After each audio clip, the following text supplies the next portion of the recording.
గత 5 సంవత్సరాలు జగన్మోహన్ రెడ్డి ఏం చేశాడు? మీకు ప్రభుత్వంలో ఉన్నాడు కదా, ఏం సిబిఐకి ఇచ్చిన కేసు ఎందుకు ఇవ్వలేదు?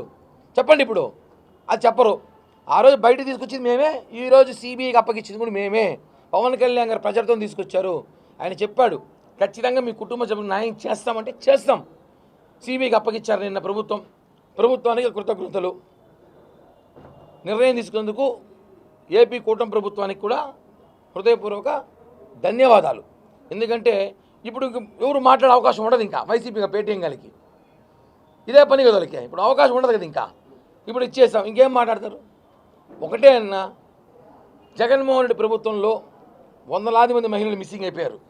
వేలాది మంది గిరిజనుల మహిళలు కానివ్వండి, ఎస్సీ ఎస్టీ మహిళలు కానివ్వండి, బీసీలు కానివ్వండి, కనిపించకుండా పోయినారు. వాళ్ళెవరికి న్యాయం జరగలేదే. సుగాలి ప్రీతి కుటుంబానికి న్యాయం అంటే కనీసం ప్రభుత్వం ఆదుకుంది కదా, వాళ్ళు ఎవరిని ఆదుకోలేదే. అసలు వాళ్ళు ఎక్కడున్నారో తెలియదు. కొన్ని వందలాది మంది ఆ ప్రభుత్వానికి భయపడి పోలీస్ కంప్లైంట్ కూడా ఇవ్వాల వచ్చి మహిళలు. వాస్తవం. ఇప్పుడు ఇంతమంది వచ్చి ఆ రోజు పవన్ కళ్యాణ్ వ్యక్తి వచ్చాడు కాబట్టే, లేకపోతే మీ పరిస్థితి ఏమే?